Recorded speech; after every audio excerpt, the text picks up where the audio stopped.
सभी प्यारे प्यारे बच्चों को नमस्कार। आशा करता हूं आप सभी अपने घरों में सुरक्षित होंगे। आपने ये कविता तो सुनी ही होगी। एक चिड़िया के बच्चे चार, घर से निकले पंख पसार। पूरब से पश्चिम को जाते, उत्तर से दक्षिण को जाते। लौट के जब वे घर को आते, मम्मी को एक बात बताते। घूम लिया हमने जग सारा, अपना घर है सबसे प्यारा। तो बच्चों, आज का हमारा विषय है हमारा आश्रय यानी घर। हम एक घर में रहते हैं। यह हमें आश्रय प्रदान करता है। गर्मी, बारिश, ठंड, तूफान, चोरों और जानवरों से बचाता है। यह हमें आराम देता है। एक अच्छा घर खुला और हवादार होना चाहिए। सभी कमरों में अच्छी मात्रा में सूरज की रोशनी मिलनी चाहिए। हमारा पूरा परिवार एक घर में एक साथ रहता है। आइए बात करते हैं घर के प्रकारों के बारे में। सबसे पहले आता है कच्चा घर।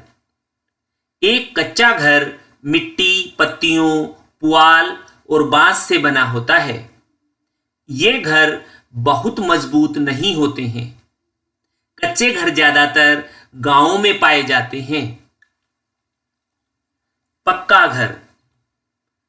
एक पक्का घर ईंटों, सीमेंट, रेत, लोहे की छड़ों, टाइल्स और पत्थरों से बना होता है। यह सामान यानी निर्माण सामग्री पक्के घर को मजबूती प्रदान करती है। शहरों में ज्यादातर मकान पक्के पाए जाते हैं। आजकल गांवों में भी पक्के मकान देखे जा सकते हैं। छतें हमारे घरों का महत्वपूर्ण भाग होती हैं। किसी स्थान की जरूरत के अनुसार अलग अलग तरह की छतें पाई जाती हैं। ये किसी भी इमारत या घर का सबसे ऊपरी हिस्सा होती हैं। पक्के मकानों में विभिन्न प्रकार की छतें होती हैं, जैसे ढलवा छतें और सपाट छतें। मैदानी और शुष्क क्षेत्रों में लोगों के घरों में सपाट छतें पाई जाती हैं। पहाड़ी इलाकों और स्थानों पर जहां बारिश और बर्फ काफी मात्रा में गिरती हैं, वहां पर लोग ढलवा छत वाले घर बनाते हैं। इन छतों से बर्फ और पानी जल्दी से नीचे फिसल जाते हैं। अब आप निम्न कथनों में से सही या गलत का चयन करें। मिट्टी और पुआल से बना घर कच्चा घर कहलाता है। सही। पक्के मकान मजबूत होते हैं। सही। शहरों में ज्यादातर लोग कच्चे घरों में रहते हैं। गलत। छत घर का सबसे ऊपरी हिस्सा होता है। सही। पर्वतीय क्षेत्रों के घरों में ढलान वाली छतें होती हैं। सही। हमें अपने घरों को साफ रखना चाहिए। सही। घर हमें गर्मी, ठंड, बारिश और तूफान से बचाता है। सही। ढलान वाली छतें पानी या बर्फ को जमीन पर गिरने देती हैं। सही। शाबाश। हाउस बोट, जैसा कि नाम से ही स्पष्ट है, नाव पर बना घर। यह एक तैरता हुआ घर होता है। हाउस बोट में संक्षिप्त प्रवास का आनंद लेने के लिए पर्यटक कश्मीर या केरल जाते हैं। संक्षिप्त प्रवास यानी थोड़े समय के लिए। कारवां, कुछ लोग पहियों वाले घरों में रहते हैं। इन घरों को कारवां कहा जाता है। इग्लू, ये घर उन क्षेत्रों में पाए जाते हैं जहां अधिकतर समय बर्फ गिरती है। इस प्रकार के घर एस्किमो लोग बर्फ से बनाते हैं। तंबू यानी टेंट, कुछ लोग विशेष कपड़े से बने तंबू में रहते हैं।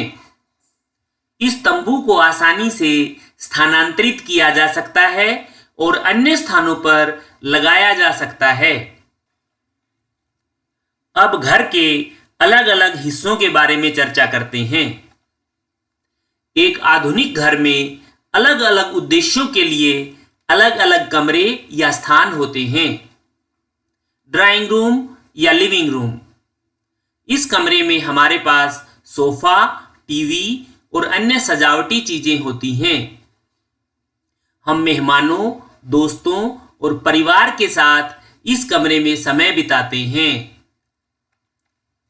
रसोई। यह एक ऐसी जगह है जहां भोजन तैयार किया जाता है।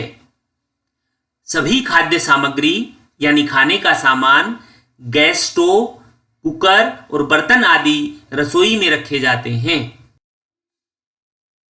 शयन कक्ष यानी सोने का कमरा। शयन कक्ष का उपयोग आराम करने और सोने के लिए किया जाता है। इसमें उचित प्रकाश और हवा की उपलब्धता होनी चाहिए। स्नान घर। इसका उपयोग परिवार के सदस्यों द्वारा स्नान करने के लिए किया जाता है। इसी तरह एक शौचालय, स्टोर रूम, अध्ययन कक्ष और पूजा कक्ष भी होते हैं। अब आप चित्रों को पहचानिए और घर का नाम बताइए। पक्का घर, इग्लू। बहुत अच्छे। अब आप निम्न कथनों में से सही या गलत का चयन करें। हम अपने मेहमानों का स्वागत ड्राइंग रूम या लिविंग रूम में करते हैं। सही। परिवार के सदस्य रसोई घर में भोजन करते हैं। गलत। खाना रसोई घर में पकाया जाता है। सही। हम बेडरूम में आराम करते हैं और सोते हैं। सही। हम शौचालय में स्नान करते हैं। गलत। हम भोजन कक्ष में परिवार के सदस्यों के साथ भोजन करते हैं। इससे पारिवारिक संबंधों में प्रगाढ़ता यानी मजबूती आती है। सही। सभी कमरे खुले और हवादार होने चाहिए। सही। एक परिवार जो एक साथ भोजन करता है उसमें पारस्परिक यानी आपसी जुड़ाव बना रहता है। सही। वाह, क्या बात है।